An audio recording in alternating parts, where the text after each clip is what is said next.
everyone, and welcome to yet another global business update with TA. Now, news from India shows that they have an export problem. That's right, their exports are stuck somewhere around $300 billion for quite a long time, and the real problem being that they are too much focused on low value adding exports, or at least that's how the world sees them, like clearly an economic problem that the Modi government will have to tackle soon. Meanwhile, news from Toshiba, one of the pioneering electronic engineering giants, well, they are up for grabs and they are valued at about $15.9 billion, and multiple equity partners are looking at acquiring them. And amidst all this talk, their CEO or the president has actually resigned and stepped down. Now, moving on to the next biggest global shortage, well, few weeks back we spoke about the microchip shortage in the world. Now we are talking about rubber shortage. Natural rubber is in short supply, and in fact, despite growing demand from many industries like automobile,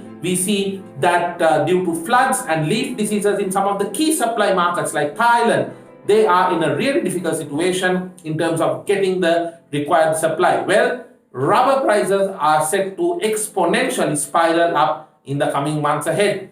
News from cryptocurrency. Well, cryptocurrency is something that can be now defined as an unstoppable force.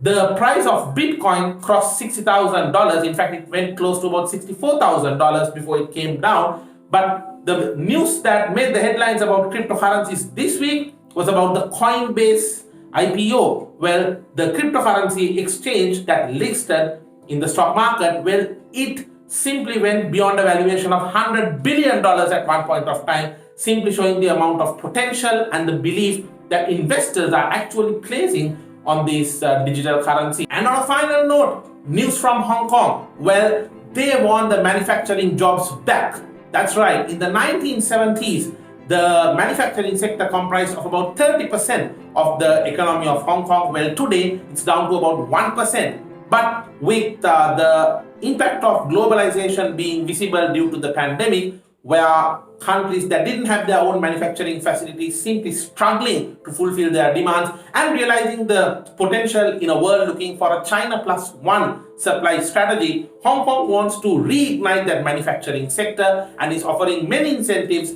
to start manufacturing facilities there. Well, that's it for this week. And no matter what business you're in, keep it booming and stay busy and have a profitable week ahead.